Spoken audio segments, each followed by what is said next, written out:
বালুরঘাটে super speciality হাসপাতাল থেকে শুরু করে সিসিইউ, এসএনসিইউ, ডায়ালিসিস সেন্টার, কেমোথেরাপির মতো একাধিক সুবিধা শুরু করেছে সুপার স্পেশালিটি হাসপাতালে। হিলিতে পলিটেকনিক কলেজ হয়েছে। এখানে শিয়ালা ঘাগড়া নদীর উপর সেতু নির্মাণ করা হয়েছে। বালুরঘাটে দক্ষিণ দিনাজপুর কলেজ স্থাপন করা হয়েছে। এছাড়াও তপনে যদি আমি দেখি তাহলে বোয়ালদার জিপিতে ব্লক প্রাথমিক স্বাস্থ্য ইউনিটের জন্য 60 লক্ষ টাকা বরাদ্দ করা হয়েছে। বর্তমানে প্যাথোলজি পরিষেবা চালু হয়ে গেছে। পতিরামে আর নাজিরপুরে জিপিতে হেলথ ওয়েলনেস সেন্টার করা হয়েছে। উত্তরবঙ্গ কৃষি বিদ্যালয়ের বর্ধিত ক্যাম্পাস স্থাপন করা হয়েছে। 2012-তে ডাঙ্গা জিপিতে আইটিআই কলেজ হয়েছে। উত্তরবঙ্গ উন্নয়ন দপ্তর সহ একাধিক দপ্তর থেকে রাস্তাঘাটের কাজ হয়েছে।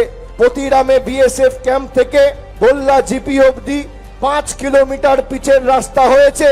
ডাঙ্গা জিপিতে 14 কোটি টাকা খরচা করে ইন্ডাস্ট্রিয়াল পার্ক হয়েছে। শুধু তাই নয়, এই বালুরঘাটে বাংলা আবাস যোজনায় 10,000 পরিবারকে গত 2 বছরে আমাদের সরকার আবাস যোজনায় মাথায় পাকা ছাদের ব্যবস্থা করে দিয়েছে।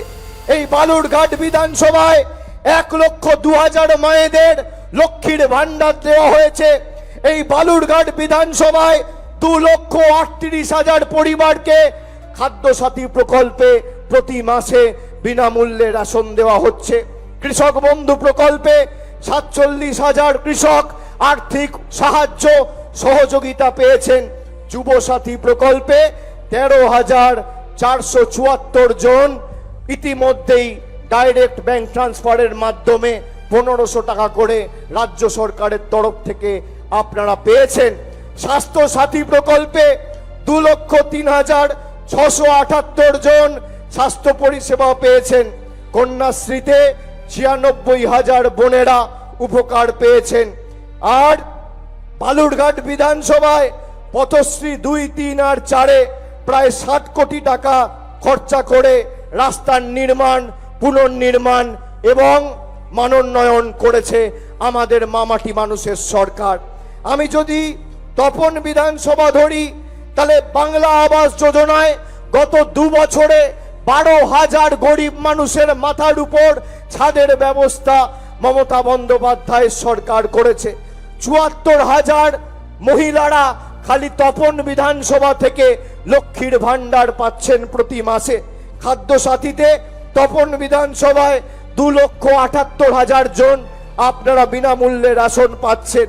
কৃষক বন্ধুতে যেমন বালুরঘাটে 47,000, ঠিক তেমন তপনে 55,000 সুযোগ সুবিধা পেয়েছেন। যুব সাথীতে বালুরঘাটে যেমন 13,000, তপনে 15,756 যুবক যুবতী মাসে 1500 টাকা ইতিমধ্যেই তার ব্যাংক অ্যাকাউন্টে পেয়েছেন। কন্যাশ্রীতে 1,13,272 জন সুযোগ সুবিধা পেয়েছেন। আর রাস্তাশ্রী পথশ্রীতে প্রায় 50 কোটি টাকা খরচা করে 74টি রাস্তা নির্মাণ, পুনর্নির্মাণ, সংস্কার করা হয়েছে। এই হচ্ছে আমার রিপোর্ট কার্ড। সুকান্ত মজুমদারকে বলুন তার রিপোর্ট কার্ড নিয়ে বালুরঘাটের মাটিতে আসবে, মানুষকে পুঙ্খানুপুঙ্খ হিসেব দেবে। এই জেলার সার্বিক উন্নয়নের দায়ভার আমি আজকে আমার কাঁধে তুলে নিয়ে যাচ্ছি। আপনাদের যেখানে যা প্রয়োজন থাকবে আমি আমার সীমাবদ্ধ সামর্থ্য এখতিয়ার অনুযায়ী চেষ্টা করব। আমি আমার নিজের লোকসভায় যেভাবে কাজ করি বালুরঘাটও ব্যতিক্রম হবে না। এবং মেডিকেল কলেজের যে দীর্ঘদিনের দাবি, এখানে একাধিক জায়গায় কোল্ড স্টোরেজের দাবি রয়েছে। দক্ষিণ দিনাজপুরে আমাদের রাজ্য সরকার বাজেটে নতুন 50টা কোল্ড স্টোরেজ করার কথা বলেছে। সেখানে অন্তত পক্ষে 2টো বড় কোল্ড স্টোরেজ এই জেলায় হবে। আগামী দিন যদি চতুর্থবার মমতা বন্দ্যোপাধ্যায় ক্ষমতায় মামাটি মানুষের সরকার আসে, চতুর্থবার আসার পরে 6 মাসের মধ্যে 2টো বড় কোল্ড স্টোরেজ এই দক্ষিণ দিনাজপুর জেলাতে আমরা করব 50টার মধ্যে। আমি কথা দিয়ে যাচ্ছি।